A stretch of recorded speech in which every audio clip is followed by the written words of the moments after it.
best detailing vacuum cleaner. Kind of a boring subject, but a critical subject. I'm going to tell you why I choose the Ridgid. You can find it on my website.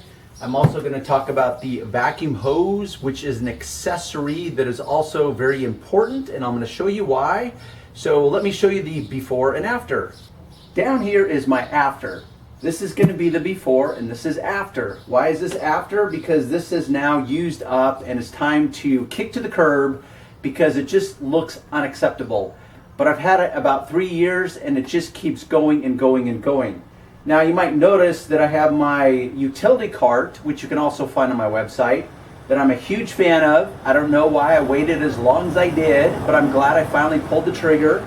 And this vacuum fits very conveniently underneath my tool cart. This is one of the reasons I love this vacuum, because I consider it the winning combination between price, size, and power. So it's very convenient because the size allows me to be efficient. It's not big, it's not bulky, it's got enough power, it's 5 horsepower, it's a 4-gallon. To me, it's the winning combination as far as being a mobile detailer. If I had a shop and I had multiple guys running that shop, I most likely would get a bigger vacuum that could be changed or cleaned less frequently than this one would. This is the winning combination for me. It's got plenty of power. I find it interesting and surprising of how many people have written in and asked about a vacuum cleaner. Does it have enough power? For some reason, I've just never had an issue with all the vacuum cleaners I've had for the past 25 years. Now, back in the day, I did use shop vac, and then I found the Ridgid. I liked the fact that it was on rollers, and I could roll it around. I like the compactness of it. It fits, like I said, very tightly underneath my utility cart. So to me, it's the winning combination. Now you can find this at my link. You can get it through Amazon, and just as a heads up, whether you're shopping for car care products or anything else, once you access Amazon through my link, yes, I do get credit for all of your purchases. I appreciate you guys because you have asked and you said, hey Darren, I want to make sure you get credit. So yes, I get credit once you open up this window in the event that, let's say, you were shopping for this particular vacuum cleaner. So by all means, do all your shopping. Get that big old long list out and shop away. And thank you very much. So let's dissect this a little bit and we'll show you the workings of this particular vacuum cleaner. As you can see, this vacuum, it is not its first rodeo. It has been around the block many, many times and has served me very well. To open it, there's 2 latches on the side, and I'm going to show you my old vacuum versus my new.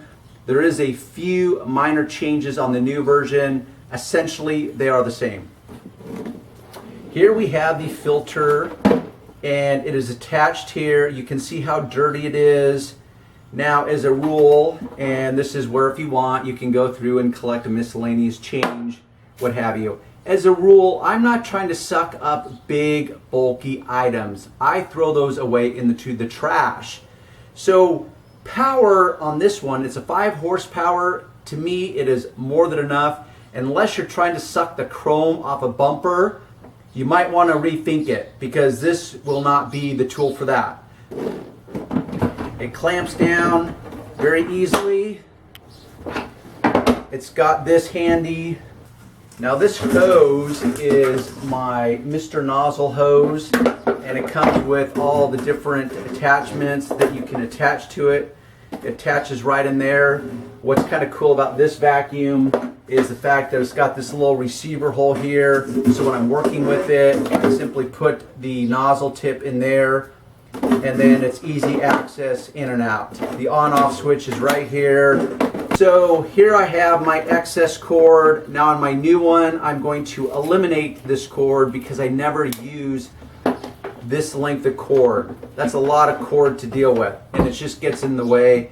And so what I did is, after a few times of using this, I decided to coil it up and tuck it in here. What I'm going to do on my next one is I'm going to eliminate all this length so that the receiver is right here, and I can just attach my extension cord to it, This little box here, this little tray, can serve as a compartment for chemicals if you want. For me, I think it would be ideal as like a little mini trash can. And here I have my new vacuum. So yes, I have officially unboxed this, but honestly, this has been sitting in my garage for 9 months now because I literally just have not had time to deal with it and shoot this video. Now with that said, that shows you that vacuum just keeps on ticking. It is a workhorse, and once again, it's why I decided to buy yet another one. This time I have vowed to take better care of it because, you know, if you've watched my videos, I am a big fan of presentation is king. And I've had many customers comment on how organized my van is and on how well kept, or let's see, how do I word that? How well I keep my tools and equipment. That is not a shining example of that moment or that philosophy. I need to up my game, and that's what I'm trying to teach you guys is, yes, awareness. It does make a difference. People do take in these forms of communication and say, hey, yeah, this guy, he's really on ball. He's really on top of things. He's professional. He looks professional. He's got professional equipment. He takes care of his stuff. It suggests something. It suggests that this guy knows what he's doing and he will likely be doing a good job on my car and that overall he cares. Those are all good forms of communication. So let's check it out. First we have the hose, which is a cheap pile of crap. Yes, it will work, but that's where I'll get into the upgraded hose that to me is a much better winning combination. So I just toss this to the side. It's got the different extensions and attachments. Once again, I toss them to the side. Now, since I actually started shooting this video a few months ago and didn't get far enough, I actually have already taken the stock labels off of it. Now you'll notice that a side-by-side comparison will reveal that in fact these labels suck. This is what happens over time. It looks ratty, looks unkept, unsavory. Use whatever word works for you. So now I've learned that I'm going to eliminate those labels right out of the box. I like the cleaner look. It's kind of like debadging your car. Looks cleaner, looks more professional. So here we have the excessively long cord. Like I said, I'm going to splice this. Actually, what I will do is I will just allow, here's my extension cord. I will just allow enough room so I can just tuck it into here. Something that you can also do is, because what happens if this is not a tight fit, which is very frustrating, and you're pulling your vacuum along and it comes out. Yes, you can tie it in a knot. Yes, there's clips to hook them together. But that's just time and effort I don't want to take. So what I do is I will stick this right in there like that, and then this can pull as I'm pulling the vacuum along and it will not come unplugged. That's just a little trick that I use sometimes. I like to be able to turn it when I need it. I pull this out, turn it on, put it back in as I'm working on the car. So this to me is rather useful. And since I turned it on, so there's a few subtle changes on this. It still releases on the side very easily. This is the filter it comes with. It just pops on and off like that. These are replaceable. And like a lot of things in life, kind of like shavers, you know, you can buy a shaver, but the replacement heads, you think like, what? These are like 15, I don't remember how much. I just know when I replaced them, it's like, man, I can't believe how expensive they are. But I don't replace them, but maybe once a year at best. Like that filter literally is going on a year. Do I clean them? Yes, absolutely. How do I clean them? Well, I've got a little trick for that. This is where my leaf blower comes in. And I have many customers that are very perplexed by the fact that a detailer shows up with a leaf blower. And they've come up to me and they said, why do you have a leaf blower? And I said, well, duh, that's to remove all the leaves and dried grass out of your car. No, that's to blow the excess water out of the seams and also to clean the filter. So what I do is I kind of beat this senseless against the side of a trash can, and then I take my leaf blower and I hold it inside here, I turn it on, and then it forces or blows all the debris and dust out of this filter, and it can be used over and over and over again. Most of the dirt falls to the bottom of the canister itself. You have the hair and the fine particles that get stuck in here. So I empty out the canister and then I break this out. I pull off all the chunks on it, and then I blow it from the inside out, and then I blow it so it'll separate the fins, and it does a very thorough job of cleaning it. This is the inside. It's got the receiver nozzle where the intake is. It's got a fin here that deflects the airflow, because what happens is when you put this in, that is a pretty big filter for a, what is this, just a 4-gallon tank.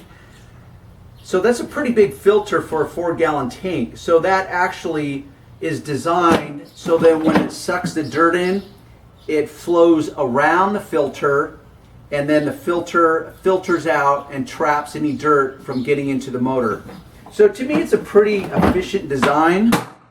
It's very portable. It's got the caster wheels on it so that I can literally drag it around.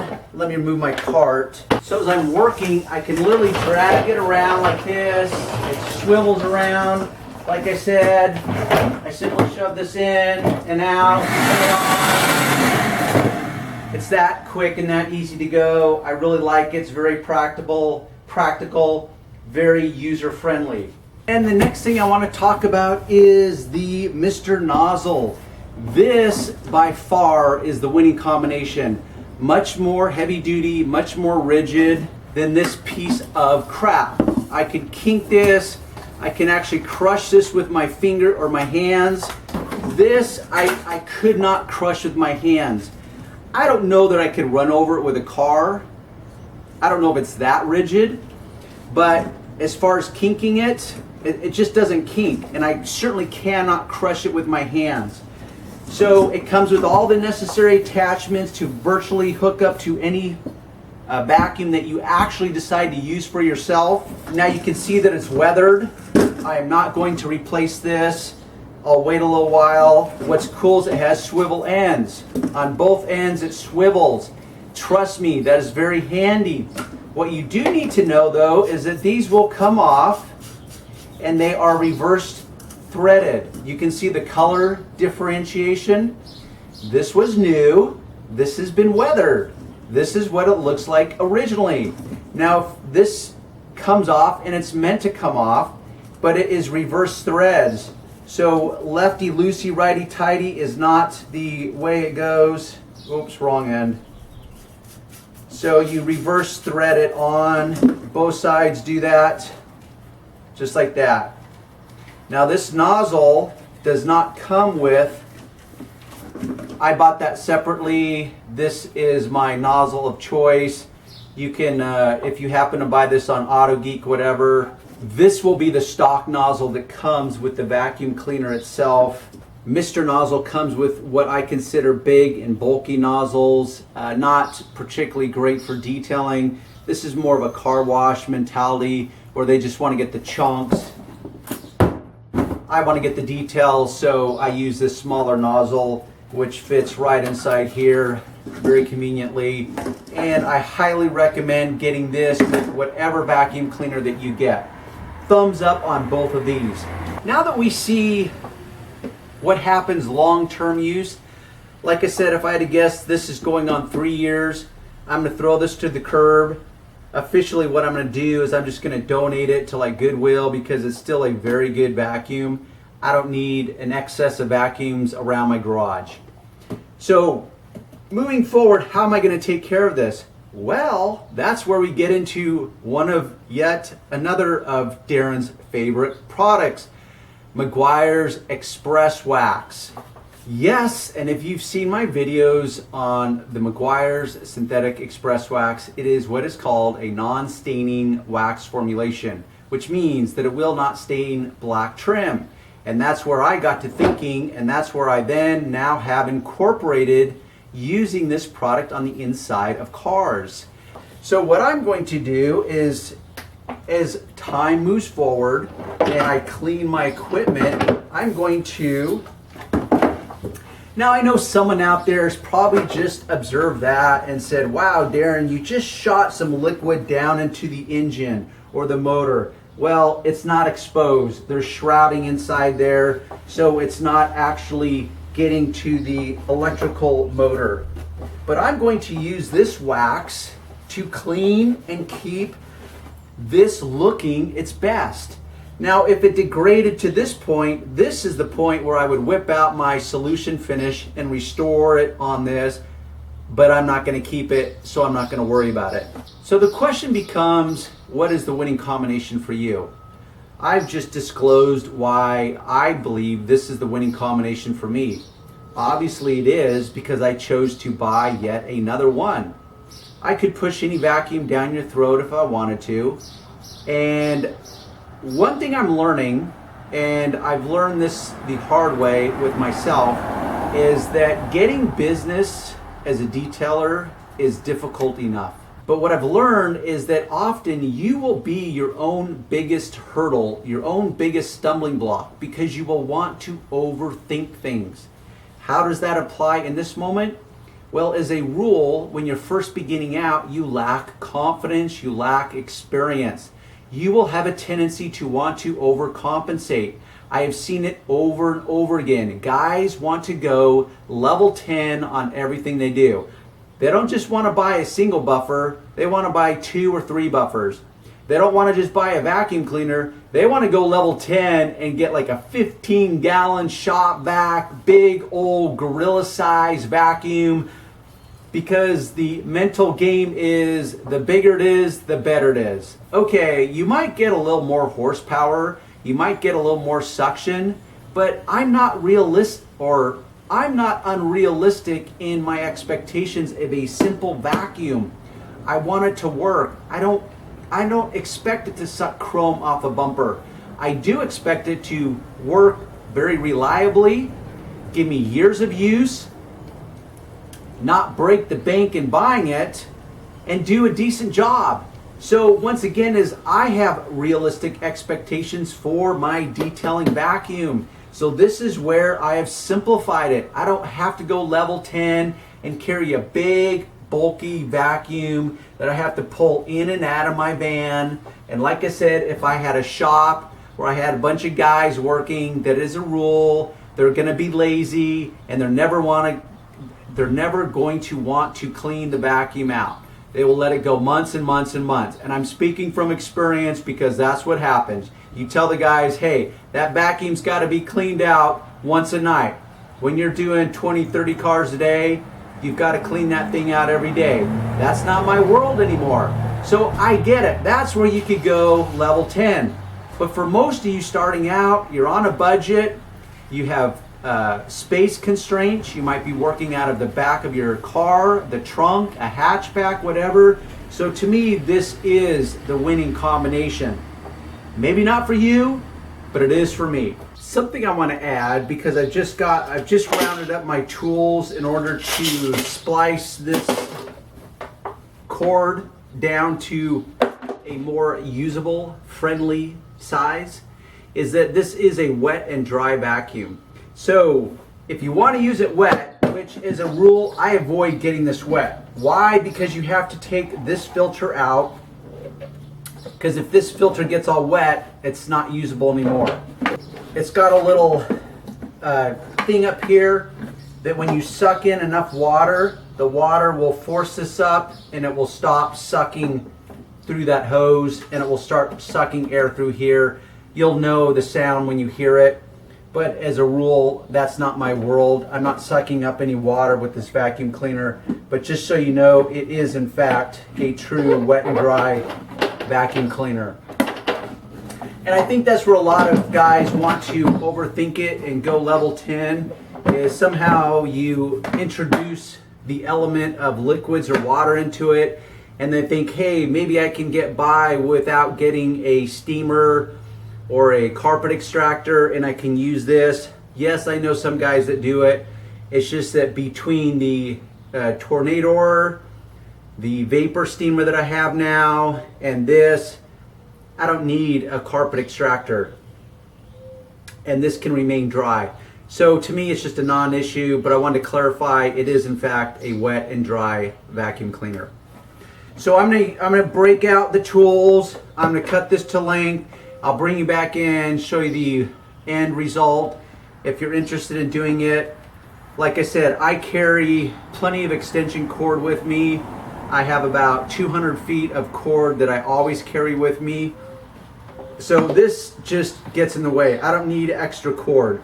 Okay, it's pretty straightforward. This is the length I chose so that I can just tuck it in there and there's enough room to grab it and use it and plug it in. So I cut it, and this is insulation that's normal. It's only a 2-pronger. It doesn't have a separate ground. So all you do is you match up the white and the black. It's very straightforward. I'm going to strip these, splice them. I'm actually going to use the official connectors so that I don't have issues with this out in the field. That's the last thing you need. And this is why reliability of your tools and equipment is so critical. You're out on a job and something breaks and you are screwed, and not in a good way. I've got the ends stripped. I have wound them tightly like that. And now I'm just going to splice them together with the appropriate connector. Okay, we are good to go.